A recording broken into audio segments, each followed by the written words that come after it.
Halo semuanya, kenalin aku Cindy, merupakan finalis Tigak Instiki 2024.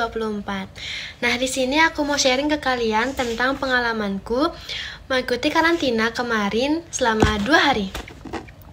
Jadi, di hari pertama, kita sebagai finalis itu diberikan pembekalan materi yang dimana dibawakan oleh Duta Genre Bali, yaitu Kak Tia, tentang mental health. Nah, Kak Tia ini sangat menginspirasi dan memberikan banyak cara untuk menjaga kesehatan mental, sehingga kita dapat bertumbuh dan berkembang lebih baik ke depannya. Ya, dimana ada 3 cara yang diberikan. Yang pertama itu adalah problem solving.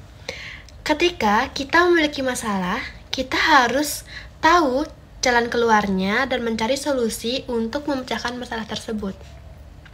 Yang kedua, kita juga diberitahu bahwa ketika ada masalah, kita tidak boleh sepenuhnya menuduh diri kita. Apalagi itu sampai frustasi maupun stres berlebihan. Nah, yang ketiga, kita harus self-care ataupun merawat diri. Nah, merawat diri ini sangat penting juga untuk menjaga kesehatan mental.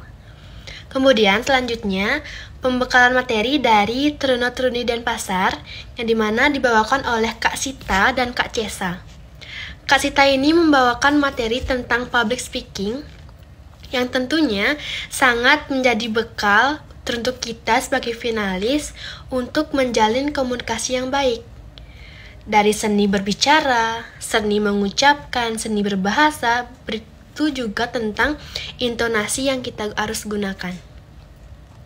Nah, Kak Sita ini memberikan tips dan trik untuk membangun komunikasi yang baik sehingga bersifat 2 arah. Yang pertama itu kita harus menggunakan body language yang tepat. Kemudian kita harus eye contact dengan audiens dan tentunya adanya interaksi dengan audiens. Jadi, tidak semerta-merta kita berbicara sendiri di depan orang banyak, tapi mereka juga dapat menerima apa yang kita bicarakan, seperti itu. Jadi, Kak Cesa juga memberikan materi tentang personal branding. Nah, personal branding ini tidak hanya dilakukan di media sosial saja, tapi juga kita dapat menggunakan ataupun membranding diri di kehidupan nyata. Contohnya, hal kecil saja kita harus berbuat yang baik seperti menolong, seperti membantu teman yang kesusahan. Kemudian, kita juga harus saling menghargai satu sama lain. Dan kita harus berbahasa maupun berbicara yang sopan.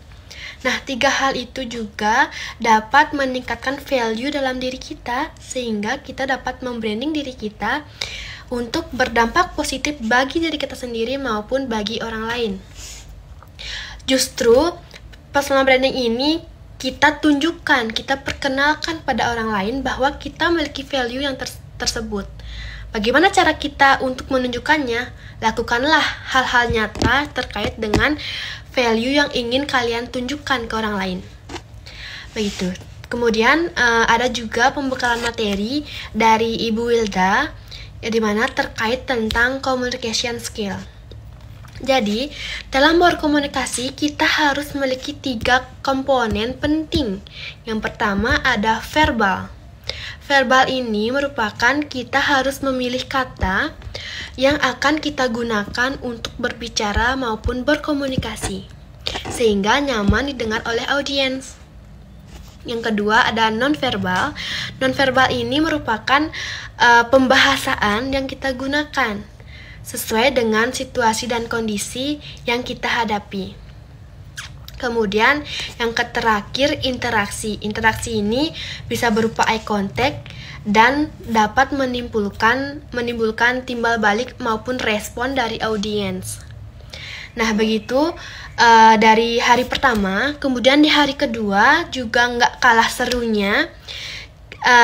Pertama itu kita diberikan dibekali materi tentang pigeon, kemudian models, grooming, dan personal branding juga. Yang dibawakan oleh Kak Krisna Dewi yang merupakan runner up 1 Putri Indonesia Bali 2024. Nah, Kak Krisna juga memberikan praktek-praktek untuk berkomunikasi yang baik.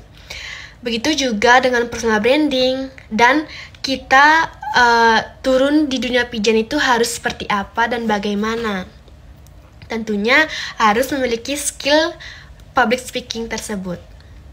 Nah, kemudian setelah Kak Krisna memiliki pembekalan materi, ada juga pembekalan materi tentang entrepreneurship dan content creator oleh Kak Nata dan Kak Sinta. Nah, Kak Nata dan Kak Sinta ini merupakan dua orang yang bekerja dalam bisnis dan di content creator memanfaatkan sosial media. Nah, beliau memberi inspirasi kepada kita, khususnya sebagai mahasiswa teknologi, memanfaatkan media sosial untuk memasarkan sebuah usaha yang kita punya. Jangan malu ketika kita memulai usaha, karena tidak ada langkah yang mudah untuk hasil yang indah. Jadi, apapun itu usahanya, kita harus mencoba, menggali, dan menghadapi tantangan-tantangan yang akan dihadapi, serta kita harus juga merancang strategi memanfaatkan media sosial itu untuk memasarkan produk kita. Seperti itu.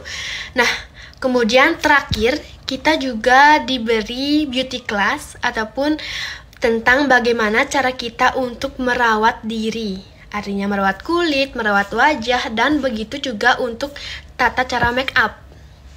Tentunya bagi perempuan-perempuan sangat penting ya make up itu. Tapi tidak hanya perempuan, cowok-cowok pun juga wajar untuk make up, tapi dalam situasi dan kondisi yang tepat. Dan tidak too much untuk make upnya. Nah, di sini dibawakan oleh Something, yaitu dari Kak Nanda, yang dimana kakaknya banyak memberi tata cara untuk make up dan untuk skincare sehingga kulit kita terjaga. Nah, hal ini juga berkaitan dengan penampilan. Karena apa? Ketika kita bertemu seorang yang baru, first impression itu sangat penting. Jadi kita wajar saja untuk memberi first impression yang sangat menarik terhadap orang lain, seperti itu. Nah, hal itu juga dapat meningkatkan value dalam diri kita. Jadi gitu teman-teman, sekian dari pengalamanku, semoga bermanfaat bagi kalian juga, dan see you!